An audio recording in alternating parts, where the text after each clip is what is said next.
আমার কলিজার টুকরা ময়মনসিংহের ভাইয়েরা, এই চিন্তাটা নামাজে যখন দাঁড়াই, এই চিন্তাটা মাথায় রাখা যাবে? যাবে? যখন দাঁড়াবো ভাববো হতে পারে this could be my last and final সালাত, হতে পারে এটাই আমার জীবনের শেষ নামাজ। ঠিক কিনা বলেন?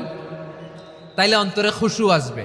অনেকে বলে হুজুর নামাজে দাঁড়াই মনে থাকে না, কয় রাকাত পড়ছি ভুলে যায়, কি পড়ছি ভুলে যায়, দিন দুনিয়ার কথা খেয়াল আসে, সারা দিন যেটা মনে করতে পারি না নামাজে দাঁড়াইলে ওটা মনে পড়ে। এরকম আছে না নাই? আমাদের ঢাকায় হয় এটা, আপনাদের ময়মনসিংহে এটা হয় না? না আপনাদেরও হয়? নামাজের মধ্যে সব কথা মনে পড়ে। এজন্য মনে করতে হবে এটাই হতে পারে আমার জীবনের শেষ নামাজ। খুশু, খুশু মানে হৃদয় এবং অঙ্গ প্রত্যঙ্গের স্থিরতা। এক সাহাবী নামাজ পড়ছেন আবার দাড়ি নাড়তেছেন, নামাজ পড়তেছেন এরকম চুলকাচ্ছেন। এই দৃশ্য দেখে বিশ্বনবী বললেন, ইন খাশাআত কলবুহু লা খাশাআত জাওয়ারিহুহু।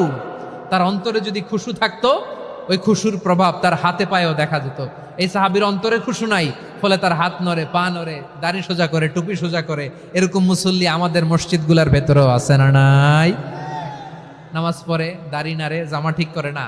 নামাজে যখন দাঁড়াবো খুশু খুদুর সাথে দাঁড়াবো, কারণ আল খাশিঈনা ওয়াল খাশিআত, বিনীত বিনীত বান্দীদেরকে আল্লাহ পছন্দ করে।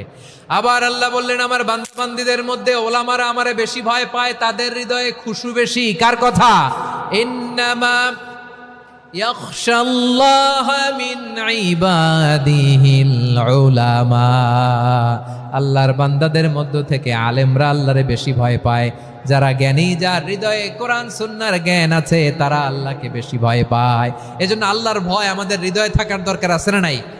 যাদের হৃদয়ে আল্লাহর ভয় আছে তাদেরকে পছন্দ করে কে? যাদের হৃদয়ে আছে আল্লাহর ভয়, তারা কবু পথে ভুলে যায় না। আল্লাহর প্রেম ছাড়া এই দুনিয়ায় কারো কাছে কোনো কিছু চায় না। রাতের আধারে যারা সেজদাতে রয়, দু চোখের শ্রুতে নদী যেন বয়। ছলনার হাছানি যতই আসুক, পেছনে ফিরেও সে তাকায় না। পড়েন সবাই। যাদের হৃদয়ে আছে আল্লাহর ভয়, তারা কবু পথ ভুলে যায় না। আল্লাহর প্রেম ছাড়া এই দুনিয়ায় কারো কাছে কোনো কিছু চাই না। ঠিক কি না? আল খাশিঈন আল খাশিআত, আমাদের হৃদয়টা থাকুক আল্লাহর ভয় দিয়ে সমৃদ্ধ। আমরা চাই কি চাই না? আল্লাহর ভয় যার হৃদয়ে থাকে সে কখনো পদস্খ